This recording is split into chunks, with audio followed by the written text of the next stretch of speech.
Halo, Assalamualaikum. Saya Atar Arven Faiza dari Patmina 3. Saya ingin menceritakan tentang dongeng yang berjudul Hongse si Panda Merah. Pada suatu hari, ada Hongse si Panda Merah yang sedang asik menyantap daun bambu. Seketika sesuatu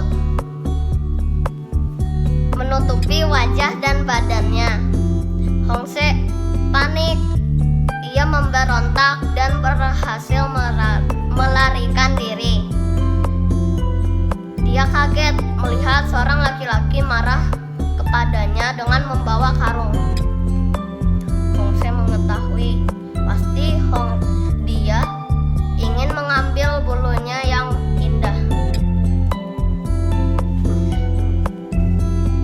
Hongse lari dengan secepat kilat.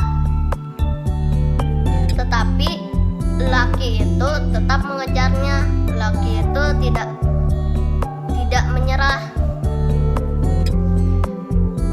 Setelah itu si Hongse telah kecapean dan tidak kuat untuk lari lagi.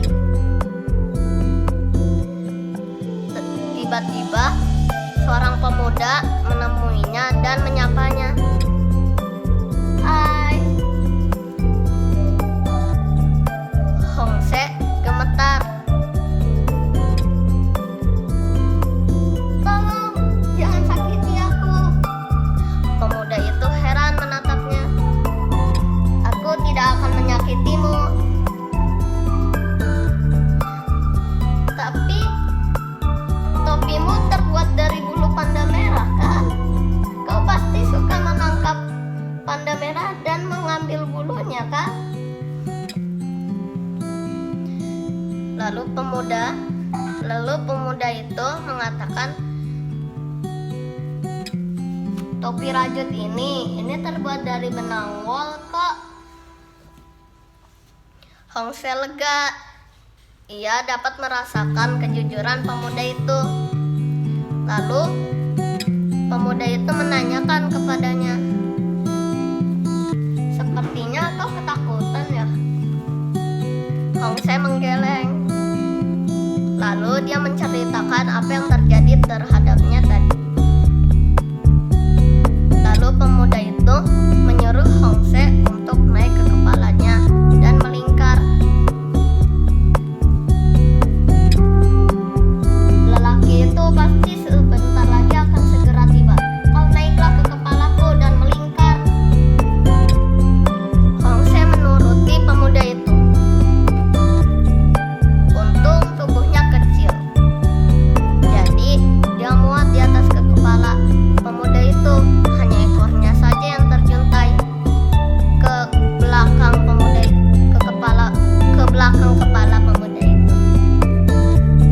Kini si pemuda seperti memakai topi dari bulu panda merah. Pemburu Hongse datang. Lalu dia menanyakan kepada pemuda itu, Hei, apakah kau melihat Hongse lewat sini? Pemuda itu menggeleng. Lalu pemburu itu mengatakan ke pemuda, topi merah bulu pandamu bagus juga. Puji si pemburu. Lalu pemuda itu tersenyum lebar. Dan pemburunya mengatakan, baiklah, aku harus pergi untuk menangkap Hongse. Maklum, aku perlu topi baru. Lalu pemburu itu pergi. Dan pemuda itu mengatakan kepada Hongse, Hei, pemburu itu sudah pergi, kau sudah aman.